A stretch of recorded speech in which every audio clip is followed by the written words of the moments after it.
오늘 우리에게 주시는 하나님의 말씀은 신명기 2장 4절부터 9절까지 말씀입니다. 너는 또 백성에게 명령하여 이르기를 너희는 세일에 거주하는 너희 동족 에서의 자손이 사는 지역으로 지날진대 그들이 너희를 두려워하리니 너희는 스스로 깊이 삼가고 그들과 다투지 말라. 그들의 땅은 한 발자국도 너희에게 주지 아니하리니 이는 내가 세일산을 에서에게 기업으로 주었음이라. 너희는 돈으로 그들에게 양식을 사서 먹고 돈으로 그들에게서 물을 사서 마시라.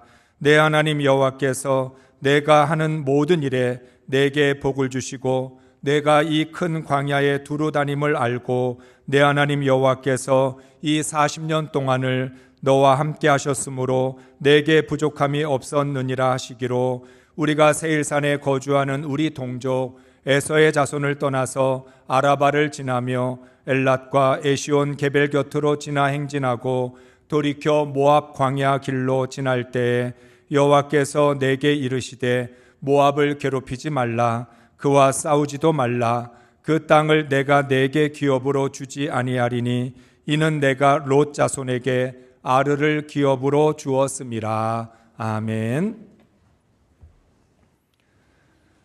할렐루야. 하나님을 온전히 믿는 신앙으로 지난 한 주간 동안 두려움과 불안을 이기셨습니까? 8월 한 달도 오직 하나님만 신뢰하고 의지하면서 영육간에 강건하시고 또 믿음으로 승리할 수 있기를 바랍니다. 이스라엘 백성이 애굽에서 나온 것은 살기 위해서입니다. 정탐꾼의 보고를 듣고 가나안에 들어가지 않은 것도 살기 위해서입니다. 유다가 멸망했을 때 유다 백성이 바벨론으로 사로잡혀 간 것도 살기 위해서였고 애굽으로 도망간 것도 살기 위해서였습니다. 인간의 역사 속에서 사람은 언제나 살 길을 찾았습니다. 성공의 길을 찾고 사랑과 행복의 길을 찾습니다. 그 길을 찾기 위해서 최선을 다하고 애를 씁니다. 문제는 내가 찾은 살 길이 정말 살 길이냐입니다. 살고 싶어서 살 길을 찾았는데 그게 정말 살 길이냐? 성공하기 위하여, 행복하기 위해서 그 길을 찾았는데 그게 정말 살 길이었느냐는 거죠. 살 길을 잘못 찾으면 죽을 길이 됩니다. 인간이 찾은 길은 완벽하지 않습니다. 우리가 하나님을 믿는 이유도 하나님이 살 길이라고 믿기 때문입니다. 예수님께서 내가 길이요 진리요 생명이라고 말씀하셨습니다.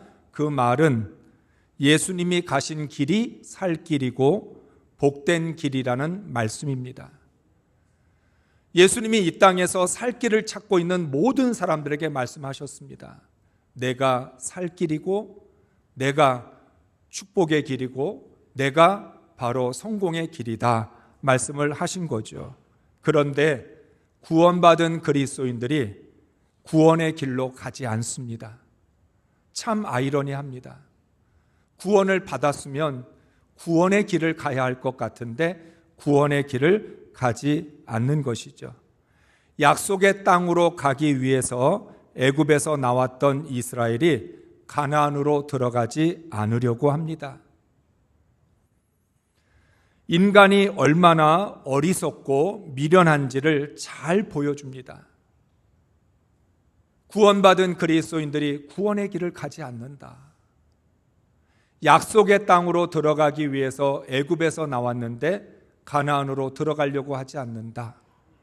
우리의 강팍함과 완악함이 보여주는 그런 하나의 중요한 예입니다. 우리는 이스라엘의 역사를 통해서 나의 실수와 실패를 되돌아보아야 합니다.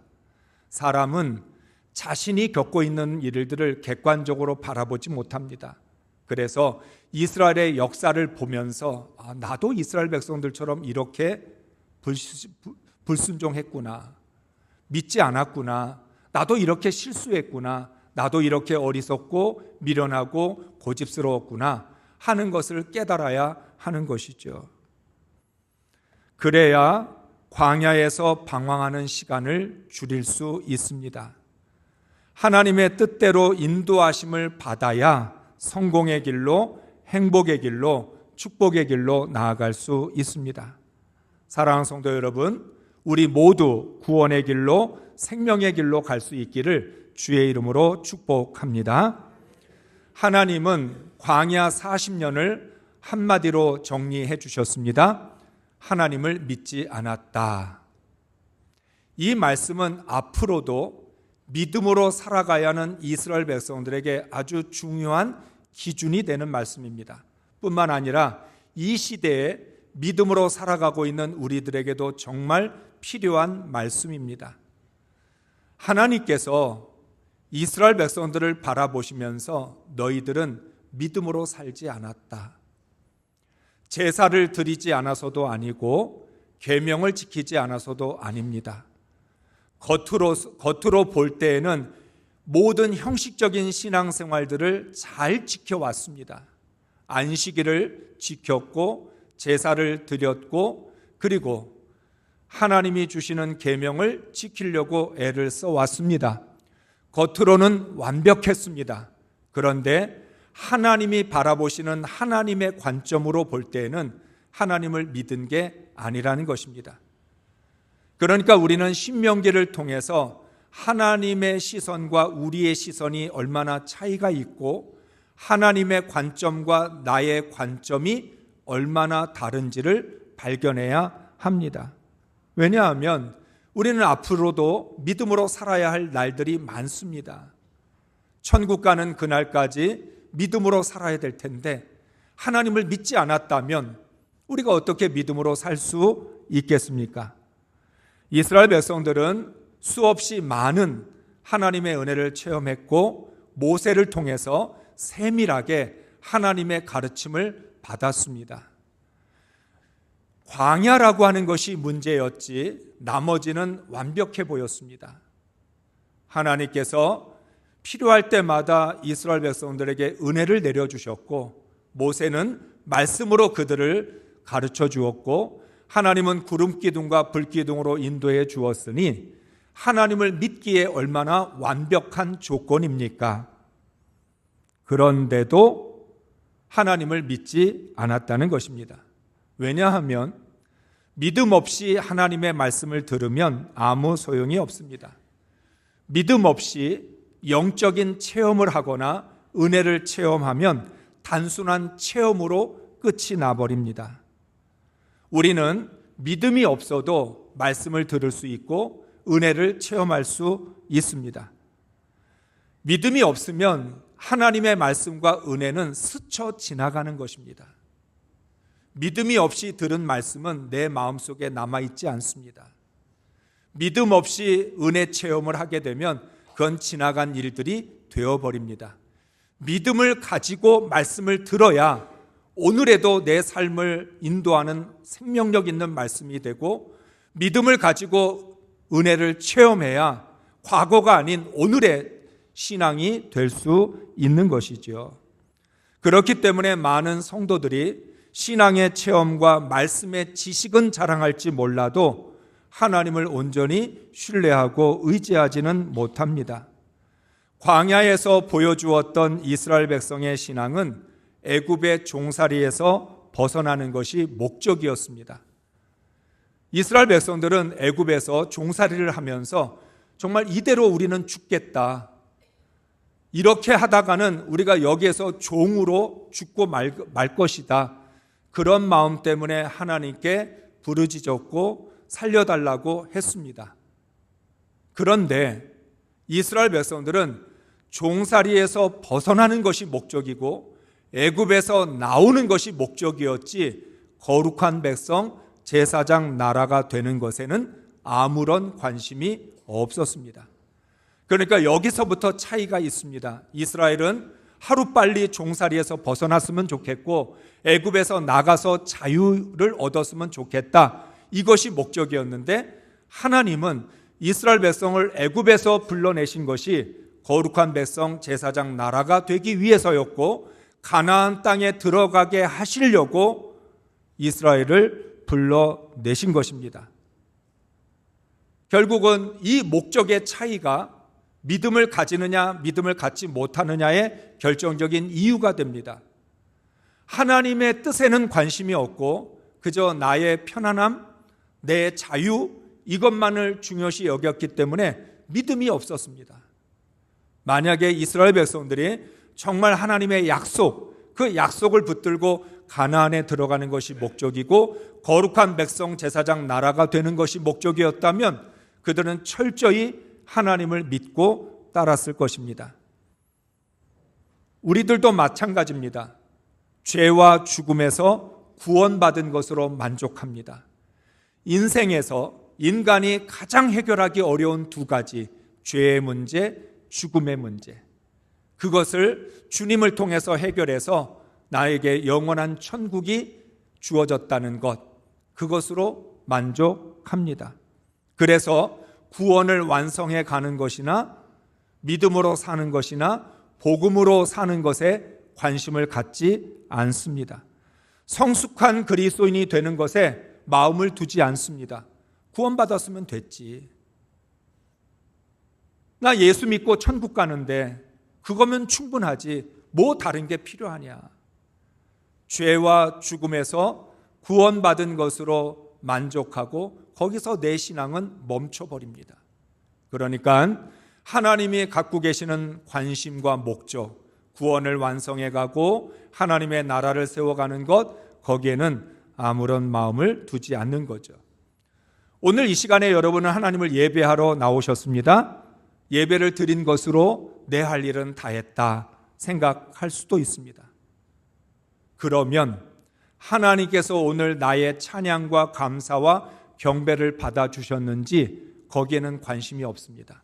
하나님, 난 오늘도 예배드리러 나와서 예배를 드렸고 주의를 지켰습니다. 내 할 일은 다 했습니다. 그것이 우리의 목적이 되면 그런 마음밖에 없습니다. 그런데 정말 하나님이 나의 예배를 받아주셨느냐? 오늘의 예배가 하나님의 영광을 나타낸 예배였느냐? 내가 정말 전심전력을 다하여서 하나님을 찬양하고 감사하고 경배했느냐? 여기에 목적을 두고 관심을 갖게 되면 달라질 수밖에 없습니다. 직분을 받는 것이 목적이 되면 직분을 받는 것으로 그칩니다. 섬기거나 충성하는 데 관심이 없습니다. 우리가 신앙생활하면서 직분을 받으려고 합니다. 그런데 직분이 받는 것이 목적이라면 받으면 끝이죠. 그런데 직분을 받는 이유가 내가 하나님을 더 잘 섬기고 주님을 위하여 충성하고 믿음으로 살기 위해서라고 한다면 직분을 받는 건 끝이 아니라 시작이죠. 계속해서 강조해왔던 것, 구원이라는 것은 시작이지 끝이 아니다. 구원받은 것으로 다 끝난 게 아니라 구원받았기 때문에 이제부터 나의 신앙이 시작되는 것이고 내 구원의 삶이 시작되는 것이라는 거예요. 목적을 어디에 두느냐에 따라 관심이 달라질 수밖에 없고 관심에 따라서 믿음으로 사느냐 믿음으로 살지 않느냐가 결정이 되는 것입니다. 많은 성도들이 나는 예수를 믿으면서 왜 변화되지 않을까? 그건 예수가 목적이 되지 않기 때문입니다. 나는 왜 지금까지 신앙생활하는데 성장과 성숙이 없을까? 그것은 하나님께 관심을 두고 성장과 성숙에 관심을 두고 신앙생활을 하고 있지 않기 때문입니다. 이스라엘 백성들은 하나님을 믿지 않는 상태에서 두려워하는 것이 습관이 되었습니다. 광야에서 일어나는 모든 일들이 불평거리가 되었습니다. 틈만 나면 하나님이 우리를 미워하신다. 우리를 죽이려고 애굽에서 인도하셨다. 차라리 애굽으로 돌아가자. 이렇게 말하면서 투덜거렸습니다. 지나온 모든 시간이 은혜의 시간이고 감사의 시간이었는데 믿음이 없는 이스라엘 백성들의 눈에는 모든 것이 불평거리고 모든 것이 원망의 대상이었던 거죠. 현실에서 벗어나지 못하고 눈에 보이는 것이 전부인 삶을 살았습니다. 그 결과 하나님의 사랑과 은혜를 헛되이 만들었습니다. 그렇게 많은 사랑을 받았는데, 그렇게 많은 은혜를 받았는데 그 은혜가 어디로 갔는지 사라져 버린 것이죠. 하나님을 믿는다는 것은 자기 중심에서 하나님 중심으로 바뀌는 것입니다. 자기 중심의 신앙은 자기가 목적입니다. 나를 위해서 하나님을 믿었고 나를 위해서 신앙생활을 하고 있기 때문에 모든 게 다 내가 목적입니다. 내가 만족해야 되고 내가 좋아해야 되고 내 마음에 들어야 되고 내가 하고 싶은 대로 그래야만 감사할 수 있습니다. 그러면 그건 하나님을 믿는 게 아니라 자신을 믿는 것입니다. 신앙이란 하나님이 목적이 되고 하나님이 중심이 되는 것입니다. 하나님, 그동안 나는 세상 사람들처럼 그저 나만 목적이 되고 어떻게 됐든지 내가 좋아하고 내가 만족하는 인생을 살아가려고 그렇게 애를 썼는데 하나님을 만나고 구원을 받고 나서 인생의 목적이 바뀌었습니다. 더 이상 내가 목적이 아니라 하나님이 목적이 되고 내 중심이 아니라 하나님 중심의 삶을 살기로 결단했습니다. 이게 하나님을 믿는 사람의 자세라는 거죠. 그러니까 이스라엘 백성들이 애굽에서 나오기는 했지만 그들은 광야 40년 동안 하나님이 목적이 아니라 자신이 목적이었습니다. 자신이 목적이었기 때문에 자기 중심이었고 자기 중심이다 보니까 모든 게 다 불만족스럽고 모든 게 다 불평의 이유가 되었던 것이죠. 오늘 신명기는 새 시대를 들어가기 전에 이제 가나안으로 들어가기 전에 그러한 불신앙을 버려야 된다고 말씀합니다. 더 이상 너희 자신이 목적이 되지 말고 하나님이 목적이 되고 자기 중심적인 신앙이 아니라 하나님 중심의 믿음을 가져야만 진정으로 믿음으로 살 수 있다고 말씀하고 있습니다. 하나님은 오늘 2장에 와서 말씀을 합니다. 그동안에 오랜 시간 동안 너희가 방황을 했으니까 이제 방황은 끝이 나고 하나님이 약속하신 그 땅으로 올라가라고 말씀합니다. 3절과 4절의 말씀을 읽습니다. 너는 이 백성을 데리고 오랫동안 이 산 부근에서 또 돌았으니 이제는 방향을 바꾸어서 북쪽으로 가거라 하셨습니다. 또 백성에게 지시하라고 하시면서 말씀하시기를 너희가 세일에 사는 에서의 자손 곧 너희 친족의 땅 경계를 지나갈 때에는 그들이 너희를 두려워할 터이니 매우 조심하여라. 아멘. 이제는 광야 시대가 끝이 났습니다. 가나안 시대가 열릴 것입니다. 그래서 너희가 이곳에서 오랜 시간 동안 방황을 했으니 이제는 하나님이 약속하신 그 땅으로 나아가라고 말씀합니다. 그런데 이제 하나님이 약속하신 그 땅으로 나아갈 때 아주 중요한 원칙이 있습니다. 오늘 말씀은 우리가 쉽게 이해하기 어려운 말씀으로 시작을 합니다. 너희가 에돔 족속의 땅을 지나가게 될 텐데 에돔 족속의 땅을 통과할 텐데 그들이 너희를 두려워하게 될 것이다. 하나님이 함께 하시는 이스라엘 백성이라고 하는 이유 때문에 하나님 때문에 이스라엘을 두려워할 것이라는 거예요. 그런데 그 백성들이 에돔 족속이 너희를 두려워한다고 해서 아무렇게나 함부로 하지 말고 너희는 스스로가 깊이 삼가라고 말씀합니다. 앞으로 가나안을 정복해가는 과정에서 하나님이 주신 그 약속의 땅을 차지하는 데 있어서 이스라엘 백성들이 가장 중요하게 기억해야 될 원칙입니다. 스스로 깊이 삼가라. 여러분, 어차피 이스라엘이 정복해야 될 땅이고 그 땅을 싸워서 얻어야 된다라고 한다면 스스로 깊이 삼가할 필요가 무엇이 있겠습니까? 하나님께서 친히 싸워주신다고 했으니까 그 땅을 정복하고 차지해야 되지 않겠습니까? 그런데 오히려 하나님은 너희가 스스로 깊이 삼가해야 된다고 말씀합니다. 스스로 깊이 삼가라고 하는 말씀의 원어의 뜻은 주의를 기울이다, 방지하다, 확실히 하다, 지키다라고 하는 뜻입니다. 하나님께서 친히 싸우셔서 너희가 밟는 그 모든 땅을 너희에게 주게 될 텐데, 그렇기 때문에 너희는 스스로가 주의를 기울여야 되고 해야 할 것과 하지 말아야 될 것을 분별하고, 그리고 하나님의 말씀을 지켜야 된다라고 말씀합니다. 이스라엘은 이미 스스로 깊이 삼가지 않았을 때 어떤 결과를 얻게 되었는지를 체험했습니다. 신명기 1장 42절 43절의 말씀을 읽습니다.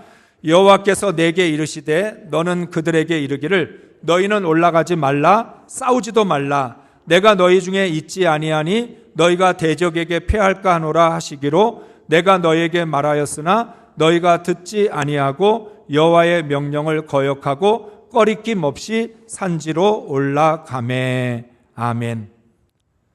스스로 깊이 삼가라는 말씀의 반대말은 꺼리낌 없이 행동하는 것입니다.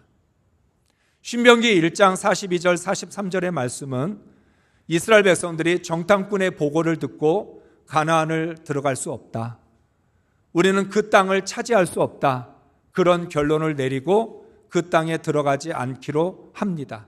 그때 하나님이 모세를 통해 진노하셨고 모세를 통해서 멸망의 말씀을 들었습니다. 그래서 이스라엘 백성들이 뒤늦게 하나님, 그러면 우리가 올라가서 싸우겠습니다, 그렇게 말을 했을 때 하나님은 말씀합니다. 올라가지 말라, 싸우지도 말라, 내가 너희 중에 있지 아니하니 너희는 올라가서 싸워도 패배할 수밖에 없다, 경고를 주셨습니다. 그럼에도 불구하고 이스라엘은 여호와의 명령을 거역하고 꺼리낌 없이 산지로 올라갔다가 대패를 하게 됩니다. 하나님이 주신 땅을 정복하는 것은 매우 조심해야 할 일입니다. 하나님의 은혜로 산다는 것, 믿음으로 산다는 것, 말씀으로 산다는 건 주의를 기울여야 하는 일입니다. 꺼리낌 없이 행동하다가는 죽게 됩니다. 하나님께서 땅을 주신다고 마음대로 해도 되는 것은 아닙니다. 하나님께서 우리와 함께 친히 싸워주신다 말씀하셨기 때문에 아무하고나 싸워도 되는 것은 아닙니다.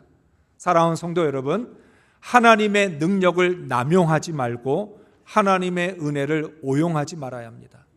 하나님이 나와 함께 하신다, 하나님이 나를 사랑하신다, 하나님이 내게 은혜 주시고 능력 주신다, 하나님이 역사하신다, 그래서 아무거나 마음대로 해도 된다, 꺼리낌 없이 해도 된다, 거칠 것 없이 그냥 밀어붙이면 된다, 이것은 믿음이 아니라는 거예요. 싸우느냐 마느냐는 하나님이 결정합니다. 하나님이 싸우시고 하나님이 이 땅을 주시기 때문에 싸울 거냐 말 것이냐는 하나님이 결정하시는, 결정권을 하나님이 갖고 계시는 것입니다. 따라서 이스라엘 백성은 하나님의 결정권을 인정하고 하나님이 어떻게 말씀하시는지를 그대로 순종해야 합니다. 그래야만 하나님의 인도하심을 받을 수 있습니다. 하나님의 은혜를 입기를 원하는 사람들은 더 신중하고 조심해야 합니다. 이것이 정말 하나님이 원하시는 것인지를 분별해야 합니다. 기도할 때도 아무거나 기도하는 게 아니라 하나님이 원하시는 게 뭔지, 하나님의 뜻이 어디에 있는지 그것들을 말씀으로 분별하면서 기도해야 응답이 되는 거지, 무조건 기도하면 다 주시느냐, 그렇지 않다는 거예요. 상대방이 하나님 때문에 나를 두려워한다고 함부로 해서도 안 됩니다. 하나님은 앞으로 이스라엘 백성들이 가나안을 정복하는 과정에서 반드시 지켜야 할 원칙을 말씀하시는 겁니다. 5절과 6절의 말씀 읽습니다. 그들의 땅은 한치도 너에게 주지 않았으니 그들과 다투지 말라. 세일산은 내가 에서에게 유산으로 주었다. 먹거리가 필요하면 그들에게 돈을 주고 사서 먹어야 하고 물이 필요하면 돈을 주고 사서 마셔야 한다 하셨습니다. 아멘. 사랑하는 성도 여러분, 전쟁을 치르다 보면 먹을 것, 마실 물은 싸워서 얻어야 합니다. 전쟁인데 양식과 마실 물, 필요한 것은 싸워서 얻으면 되는 거지. 그런데 하나님은 다투지도 말고 필요하면 먹을 것, 마실 물 사서 먹어라 라고 말씀합니다. 이유는 이 땅은 너에게 주지 않았으니까 다투지 말고 욕심부리지 말라는 것입니다. 하나님께서 에서에게 유산으로 주신 땅이기 때문에 넘보지 말라는 것입니다. 하나님의 능력으로 이길 수 있다고 해서 마음대로 해도 되는 것이 아니라는 것입니다. 이스라엘 백성들은 정복을 위한 전쟁을 하는 것이 아닙니다. 점령군처럼 거칠 것 없이 행동하는 것이 아니라 필요한 것은 돈을 지불하고 얻으라고 말씀합니다. 원래 이 시대의 전쟁이라는 것은 승리할 수 있으면 최대한 많이 싸워서 모든 것을 전리품으로 가져가야 합니다. 이길 수 없으니까 조심하는 거지 이길 수 있는데 왜 조심해야 됩니까? 그런데 오늘 하나님께서 이스라엘 백성들에게 전쟁을 가르쳐 주시면서 정복을 가르쳐 주시면서 다투지 마라. 필요한 것은 돈을 주고 사서 먹어라 라고 말씀합니다. 세상의 전쟁과 다르기 때문에 스스로 조심하라고 말씀합니다. 우리의 목적은 땅을 갖는 것이 목적이 아니고 하나님의 나라를 세우는 것이 목적이기 때문에 하나님이 너희를 위하여 친히 싸워주신다고, 상대방이 하나님 때문에 너희를 두려워한다고 모든 것에 욕심을 부리고 많은 것을 가지려고 애를 쓰지 말라는 것입니다. 뿐만 아니라 하나님은 2장 9절에서 말씀합니다. 같이 읽습니다. 주님께서 나에게 말씀하시기를 모압을 괴롭히지도 말고 싸움을 걸지도 말아라. 그 땅은 내가 너에게 유산으로 주기로 한 땅이 아니다. 아르 지역은 내가 이미 롯의 자손에게 유산으로 주었기 때문이다. 아멘. 이건 정말 점점 더 이해하기 어렵습니다. 땅을 정복해야 되는데 괴롭히지도 말고 싸움을 걸지도 말라.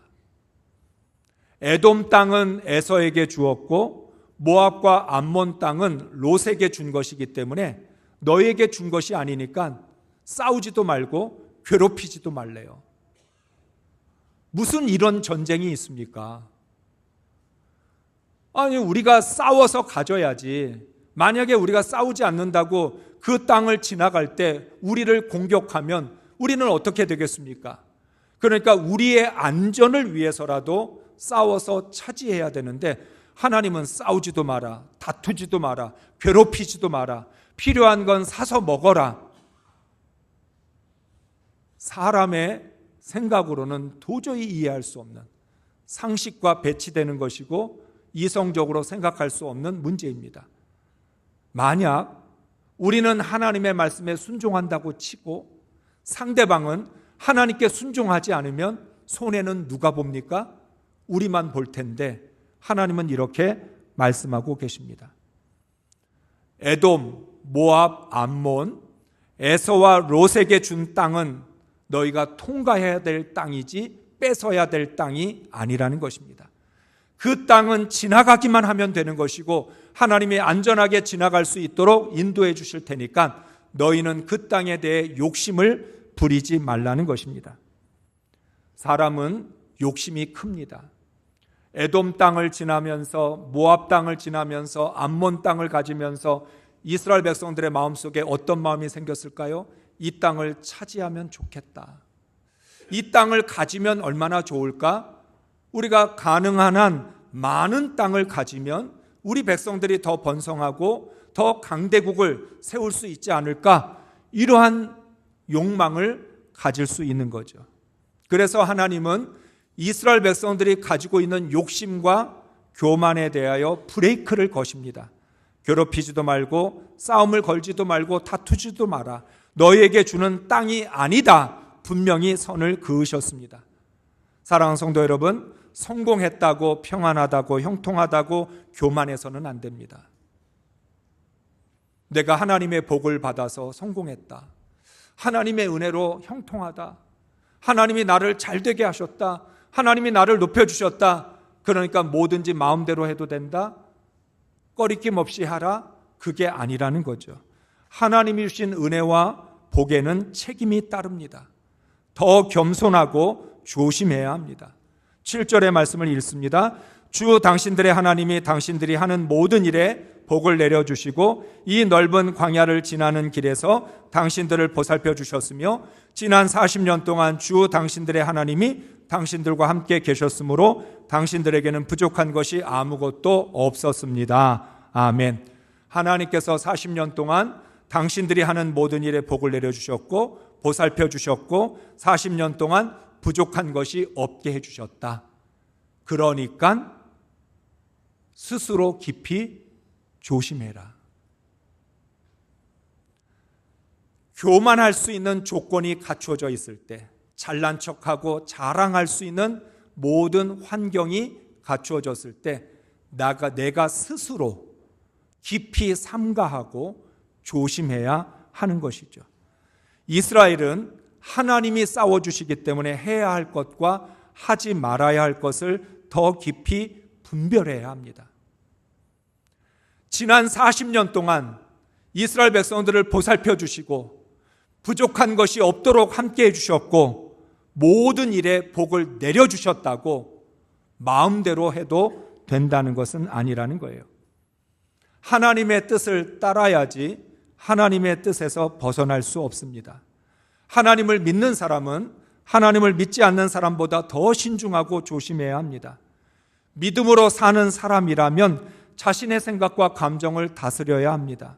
하나님의 말씀을 따르는 사람이라면 스스로 말과 행동에 주의해야 합니다. 아멘을 안 하시는 이유가 난 내가 하고 싶은 대로 말할 거야. 난 내가 하고 싶은 대로 살 건데 왜 나한테 하지 말라고 그래? 그런 마음이 있는 거죠. 이런 마음이 있는 걸 하나님이 아신다는 거예요. 우리가 어디까지 욕심을 부리고 우리가 어디까지 교만한지 하나님은 다 알고 계셔요. 그래서 하나님이 말씀하시는 거예요. 앞으로 너희가 스스로가 누가 시켜서가 아니라 하나님이 말씀하셔서가 아니라 스스로 깊이 삼가하라. 주의를 기울이고 조심하고 모든 일에 내가 하지 말아야 될 것들 그걸 방지하면서 지키면서 따르라고 말씀하는 거죠. 하나님의 은혜와 복은 스스로 깊이 삼가는 사람이 누릴 수 있습니다. 오늘 신명기 1장부터 3장까지 말씀 속에서 하나님의 법을 가르치기 전에 신명기는 중요한 원칙 3가지를 말씀합니다. 신명기의 하나님의 첫 번째 원칙은 사람을 세우는 것, 두 번째 원칙은 지난 과거를 하나님의 관점으로 돌아보고 정리하는 것, 세 번째 원칙은 전쟁과 정복의 원칙입니다. 지난 일들을 돌아볼 때는 반드시 하나님의 시선으로 하나님의 관점으로 믿음의 기준으로 돌아봐야 합니다. 그리고 앞으로 나아갈 미래는 스스로 깊이 삼가하면서 그 길을 걸어가야 한다는 것이죠. 우리 모두 스스로 깊이 삼가서 하나님이 베푸시는 기적의 주인공들이 될 수 있기를 주의 이름으로 축복합니다.